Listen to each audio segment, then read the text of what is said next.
60 ঊর্ধ্ব, অর্থাৎ 60 বছর বয়স হয়ে গেছে, 60-এর ওপরে বয়স, এইরকম এক ভদ্রলোক বাসের প্রতিবন্ধী সিটে বসে রয়েছেন।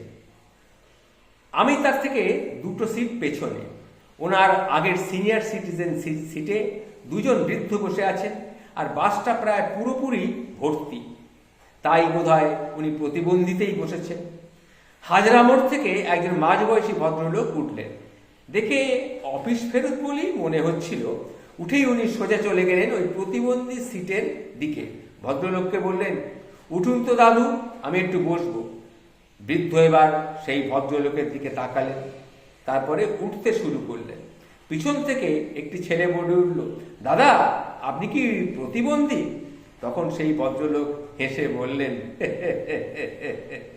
ঠিক ধরেছ ভাই, ঠিক ধরেছ, আমি প্রতিবন্ধী। কিন্তু আপনাকে দেখে তো কিছু মনে হচ্ছে না প্রতিবন্ধী। আপনার প্রতিবন্ধিতার কোনো কিছু প্রমাণ কিছু আছে আপনার কাছে? দেখো ভাই, প্রমাণ দিতে কিন্তু আমি বাধ্য নই, বিশেষ করে তোমাকে। তখনই পেছন থেকে এক মহিলা সিট থেকে এক মহিলা বললেন, আপনি বাসের প্রতিবন্ধী সিটে বসতে চাইলে কিন্তু আপনাকে প্রমাণ দিতে হবে। আপনার প্রতিবন্ধকতা কোথায় সেটা তো কোনো কিছু চোখে পড়ছে না। তখন ভদ্রলোক হো হো করে হেসে উঠে বললেন, কেন বুঝতে পারছেন না? আমার মাথাটা খারাপ, এটা কি আপনি বুঝতে পারছেন না? আরে মশাই, আমার মাথাটা যদি ভালো হবে তাহলে আমি একটা বৃদ্ধ মানুষকে উঠতে বলবো নাকি? আসলে আমি প্রতিবন্ধী, আমার মাথাটাই খারাপ, আমার মাথায় ছিট আছে, তার উপরে আমি আবার কাপুরুষ। তাই বাড়িতে অফিসে আমাকে সবাই প্রতিবন্ধী বলেই ডাকে। সবাই জানে আমি প্রতিবন্ধী, অফিসেও জানে সবাই প্রতিবন্ধী, বাড়িতেও সবাই জানে আমাকে প্রতিবন্ধী।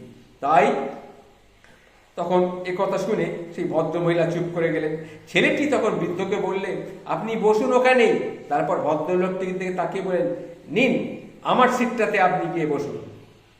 ভদ্রলোক ছেলেটির কাঁধে হাত রেখে হাসে রেখে বললেন, না না ভাই, তুমি বসো ওখানে। আসলে অফিসে বাড়িতে নিজেকে কাপুরুষ, অকর্মণ্য, হাত পা থাকতো খোঁড়া, এসব শুনতে শুনতে শুনতে কখন যেন নিজেকেই আমি প্রতিবন্ধী বলে ভাবতে শুরু করে দিয়েছিলাম। ভাবলাম দেখি বাসের মধ্যেও লোকে আমাকে প্রতিবন্ধী বলে মানে কি না।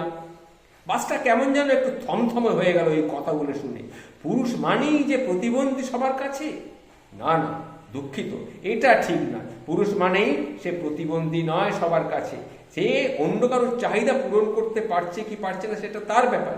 কিন্তু এই ভদ্রলোকটির কথা শুনতে শুনতে কখন যে নিজের মধ্যে লুকিয়ে থাকা পৌরুষত্বটা খুঁজতে শুরু করে দিয়েছি সেটা আর বুঝতে পারলাম না। ভাবছিলাম এইভাবেই তো আমাকেও প্রতিদিন সংসারের সামনে, অফিসের মাঝে, সন্তানদের মাঝে, দায়িত্ব কর্তব্যের মাঝে নিজেকে পুরুষ হিসাবে প্রমাণ করে যেতে হয়। কখন যেন পুরুষ হতে গিয়ে ভুলেই গেছি আমার নিজেরও কিছু স্বপ্ন ছিল, আমার নিজেরও কিছু করার ছিল, সব কিছু আমি বিসর্জন দিয়ে এসেছি।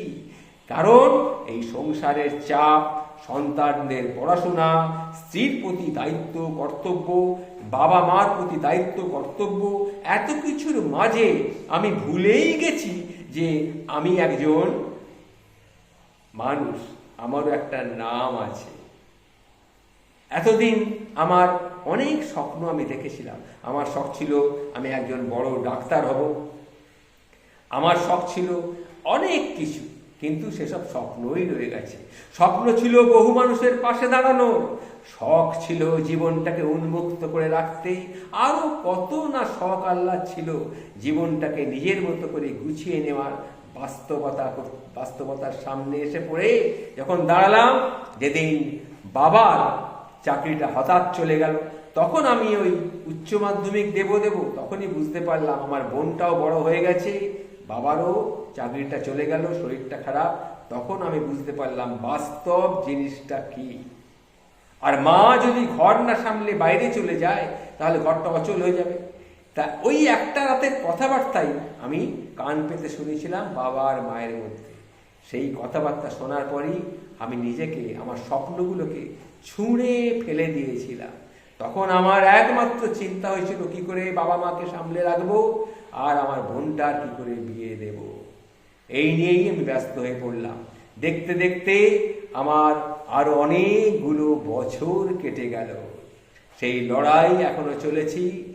সব শেষে আমি এখন ওই যে বৃদ্ধ ভদ্রলোকটি বসে আছেন, ওর মতোই কিন্তু আমি বড্ড অসহায়।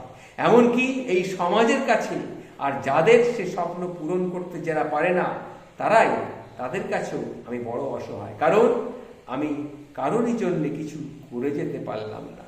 সত্যি আমি বড় কাপুরুষ। আমি আমি প্রতিবন্ধী। আমি প্রতিবন্ধী। আমি আমি সত্যি প্রতিবন্ধী। নমস্কার। এই লেখাটি আমি পেয়েছিলাম অপরাজিতা, তার লেখা পুনর্জন্ম। সেই লেখার থেকে আমি কিছুটা অংশ আপনাদের সামনে বললাম, যেটুকু আমার মনে ছিল সেটুকুই বললাম।